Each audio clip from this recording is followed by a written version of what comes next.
क्या आपने कभी सोचा है कि महाकुंभ जैसे पवित्र स्थान पर भी मौत का तांडव हो सकता है? एक ऐसी घटना जो आपकी आत्मा को हिलाकर रख देगी। 1954 के महाकुंभ में जो हुआ वह न सिर्फ इतिहास की सबसे बड़ी त्रासदी थी, बल्कि उस घटना से जुड़ा एक ऐसा रहस्य है जिसे जानने के बाद आप रातों को सो नहीं पाएंगे। क्या आप जानते हैं कि एक साधु ने इस त्रासदी की भविष्यवाणी पहले ही कर दी थी, लेकिन लोग उसे पागल समझकर नजरअंदाज कर बैठे। आइए आज मैं आपको उस साधु, उस घटना और महाकुंभ के पीछे छुपे एक रहस्य की ऐसी कहानी सुनाने जा रहा हूं जिसे सुनकर आपके रोंगटे खड़े हो जाएंगे। यह घटना 1954 के महाकुंभ की है।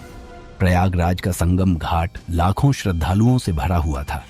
लोग स्नान कर रहे थे, भजन गा रहे थे और अपनी आस्था के चरम पर थे।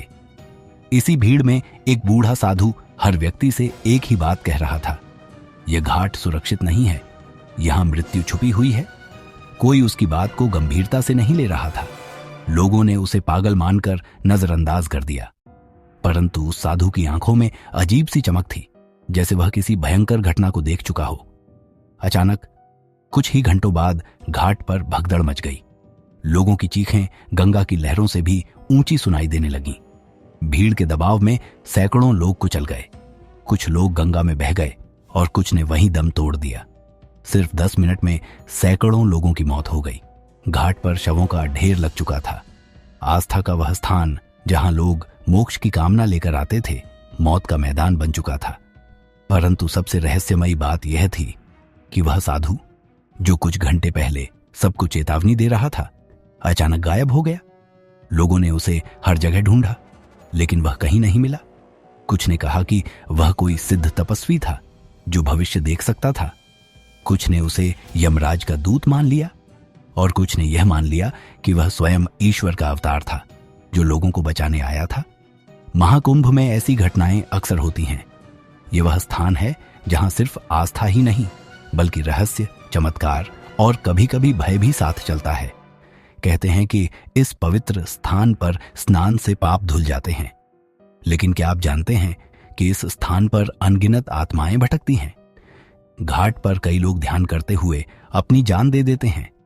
कई साधु यहां जिंदा समाधि ले लेते हैं और कई बार लोगों ने अजीब अजीब आकृतियां और छायाएं देखी हैं। महाकुंभ के बारे में एक कथा प्रचलित है। कहते हैं कि जब समुद्र मंथन हुआ तो अमृत के कलश की कुछ बूंदें 4 स्थानों पर गिरी, प्रयागराज, हरिद्वार, उज्जैन और नासिक।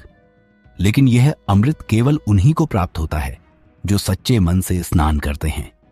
पर यहां एक और बात है।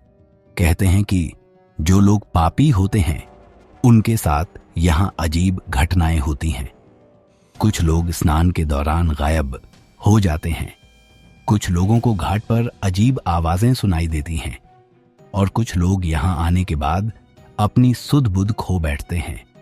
तो जब आप महाकुंभ जाएं, क्या आप सिर्फ स्नान करेंगे या उन कहानियों को भी समझने की कोशिश करेंगे जो सदियों से घाट की हवाओं में गूंज रही हैं?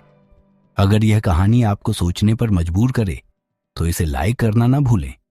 हमारे चैनल को सब्सक्राइब करें और बेल आइकन दबाएं ताकि आप ऐसी अनसुनी और रहस्यमयी कहानियां मिस न करें।